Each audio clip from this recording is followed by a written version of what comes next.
Back in the late 6th century BC, the people of Judah faced one of the toughest times ever. The Babylonians conquered Jerusalem around 587 to 586 BC and took many of them away to Babylon as exiles.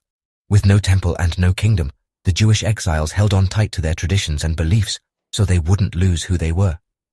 In their communities in exile, they would get together to tell stories of their ancestors, remember what the prophets said, and study the law of Moses. Many experts believe that during the time of the Babylonian exile, a lot of writing happened. Priests and scribes would have gathered old texts and written new ones to keep their shared memories and the people's faith alive.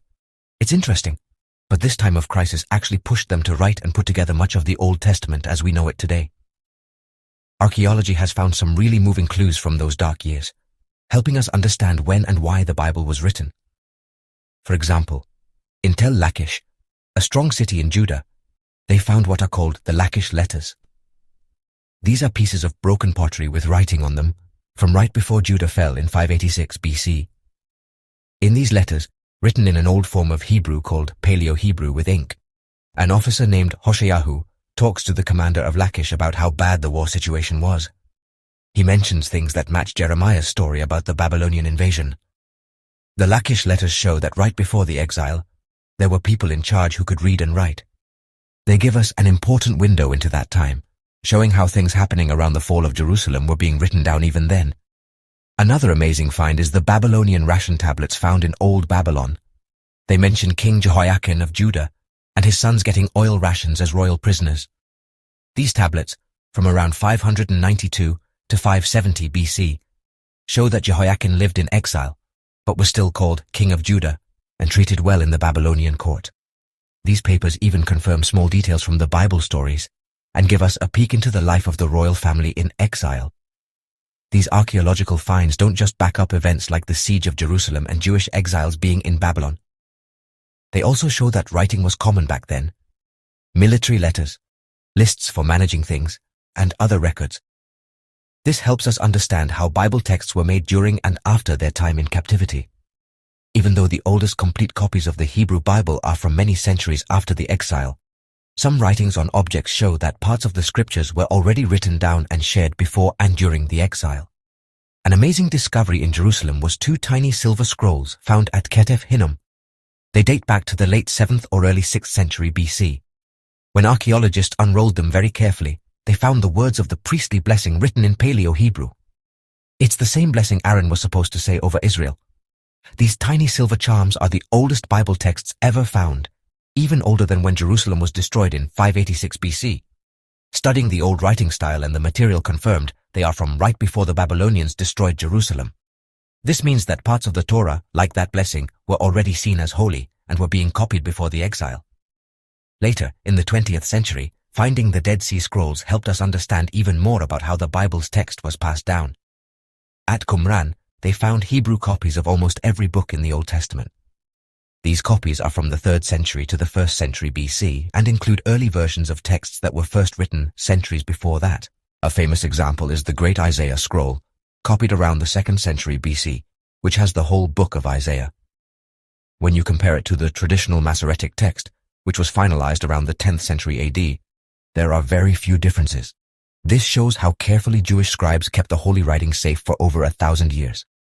So, to sum it up, even though the oldest complete Old Testament books we have, like the Aleppo Codex or Leningrad Codex, are from the Middle Ages, pieces like those from Ketef Hinnom and the Judean Desert Scrolls show that the text has been passed down continuously since the time of the exile, and even before. And they let us peek into those first libraries of the Jewish people living away from their homeland, who kept Israel's written treasures safe. Now, let's talk about how the holy texts developed and came together. During the Babylonian exile and the Persian period that followed, many Bible books reached their final form.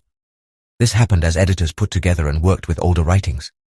Scholars say that the Torah, or Pentateuch, that's the first 5 books, was made by weaving together different traditions by editors over time.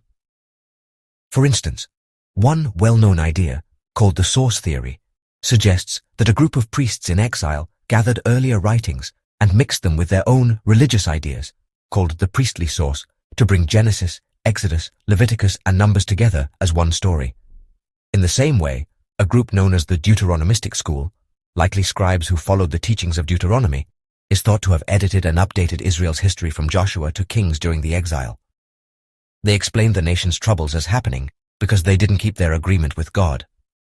A clue from inside the text about this process is that the book of 2 Kings ends with Jehoiakim being released in Babylon. This open ending seems to show when the story was put together. Also, prophetic books like Ezekiel and the second part of Isaiah come directly from the time of exile. Ezekiel himself wrote, or told his students to write, in Babylon between 593 and 571 BC. And chapters 40 to 55 of Isaiah, known as Second Isaiah, were written by a prophet whose name we don't know, right in the middle of the exile, comforting the captives with the hope that they would return home. After the exile, when people returned under Persian rule, the editing work continued. Books like Ezra, Nehemiah, and Chronicles were likely written then. They show the viewpoint of the community that was rebuilt in Jerusalem in the 5th and 4th centuries BC. A key person is Ezra the scribe.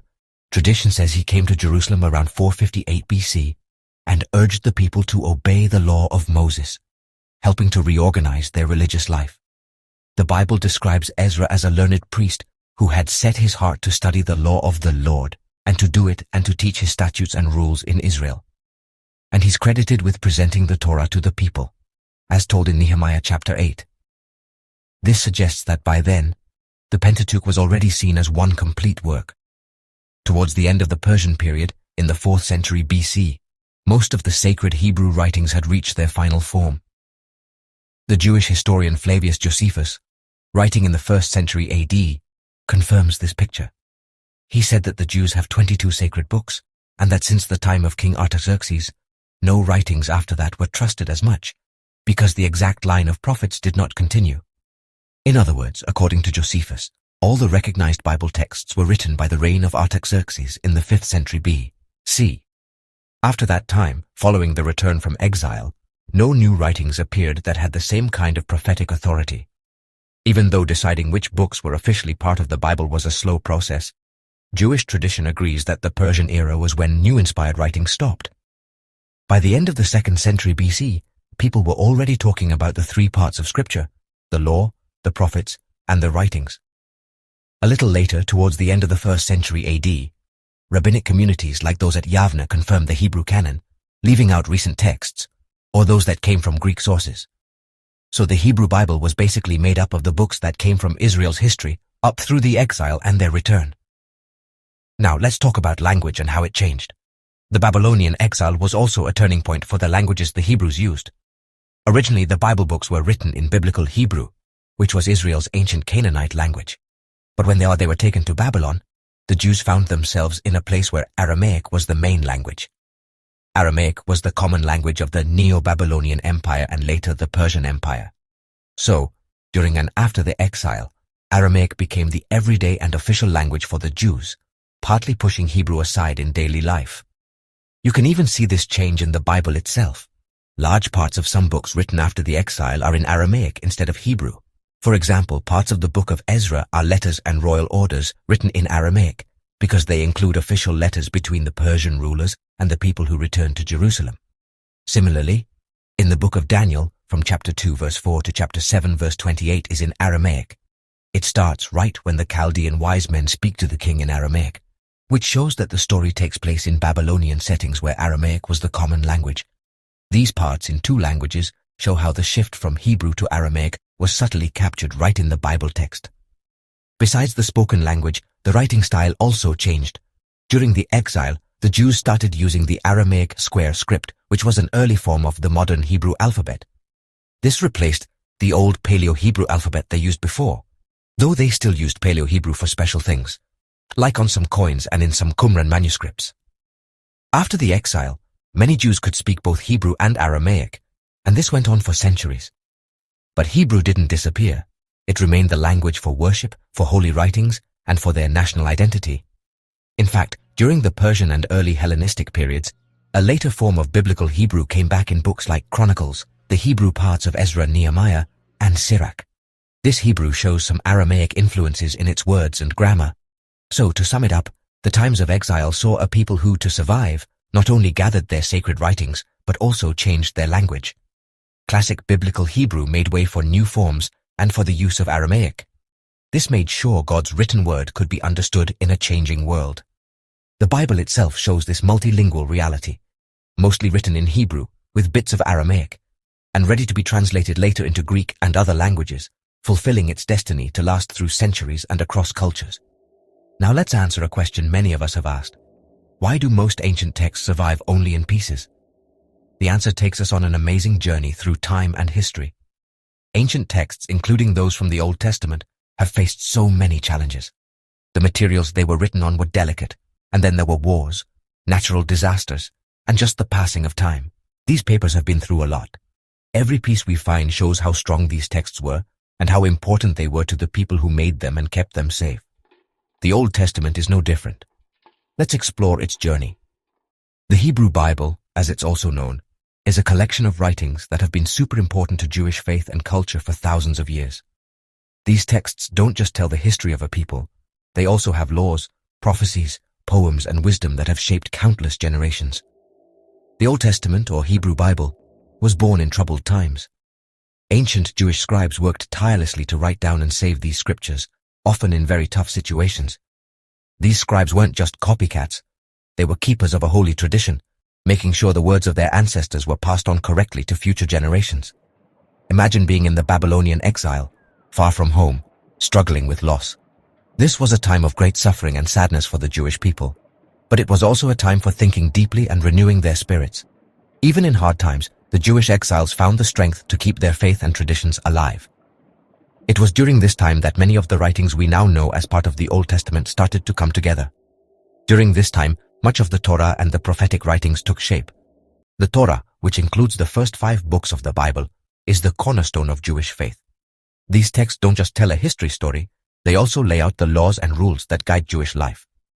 The prophetic writings, on the other hand, offer visions and messages of hope, warning, and comfort, showing the struggles and hopes of the Jewish people during times of crisis.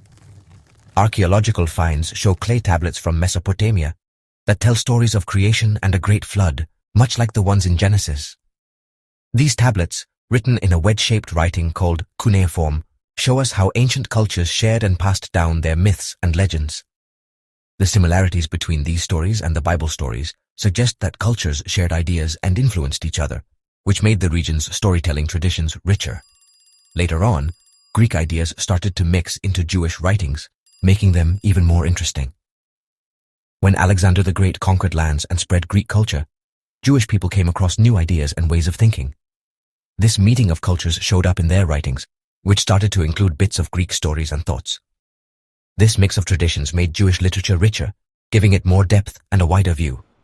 From Jerusalem to Babylon, these texts carried the voices of a people who endured exile and searched for who they were. Through their writings, the Jewish exiles shared their pain, their hope, and their strong will to keep their culture and spirit alive.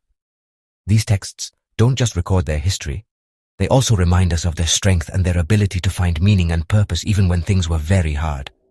They wrote down laws, prophecies, and poems, creating a spiritual treasure that still lasts today. The law gave them a way to live together as a community and practice their religion, while prophecy offered guidance and hope when things were unsure. Poetry, with its beauty and deep feelings, captured human experiences of joy, sadness, love, and faith. Together, these texts form a rich and amazing collection that has inspired generations of believers and scholars. Now let's dive deeper into the lives of the scribes, the unsung heroes behind the sacred texts. These people were more than just copyists. They were scholars, theologians, and keepers of tradition. Imagine a dimly lit room, the flicker of oil lamps casting shadows on the walls. Here, a scribe sits hunched over a scroll, meticulously copying each letter with unwavering precision. The weight of their task is immense, as a single mistake could change the meaning of a sacred passage. The role of the scribes wasn't just to copy texts, but also to ensure their accuracy and integrity. They followed strict rules, counting letters and words to check their work.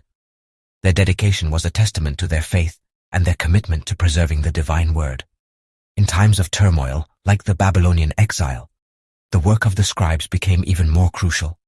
They were the guardians of collective memory, making sure that the stories, laws, and teachings of their ancestors were not lost to time.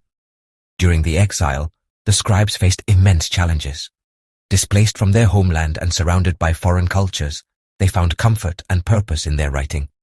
It was a way to hold on to their identity, to keep their traditions alive. Their work was an act of resistance, a statement that despite the hardships, their faith and heritage would endure. Scribes often worked in schools, where they taught the next generation the art of writing and the sacred traditions. These schools were centers of learning and culture, where young scribes were trained in the careful art of copying texts and understanding their deeper meanings. Through their efforts, the scribes made sure that the wisdom and teachings of their people were passed down through the centuries, creating a bridge between the past and the present.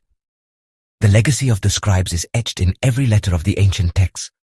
Their dedication and careful work have allowed us to access the deep wisdom of the past, a testament to their unwavering faith and commitment. Isn't it fascinating how these ancient writings continue to light our paths? Even though centuries have passed, the texts of the Old Testament are still relevant and meaningful. They offer us a window into the past, allowing us to see how our ancestors lived, thought, and believed.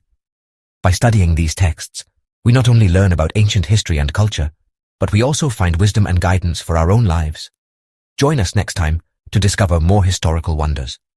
In our next episode, we'll explore other ancient texts and uncover the stories and secrets they hold.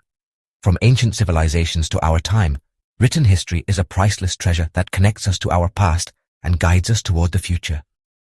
Don't miss this exciting adventure through time and history. If this video helped you understand a little more, don't leave without supporting us. Give it a like, share it with your friends, and of course, subscribe to the channel so you don't miss the next episodes, and join us on this journey through the secrets of sacred history. See you in the next episode.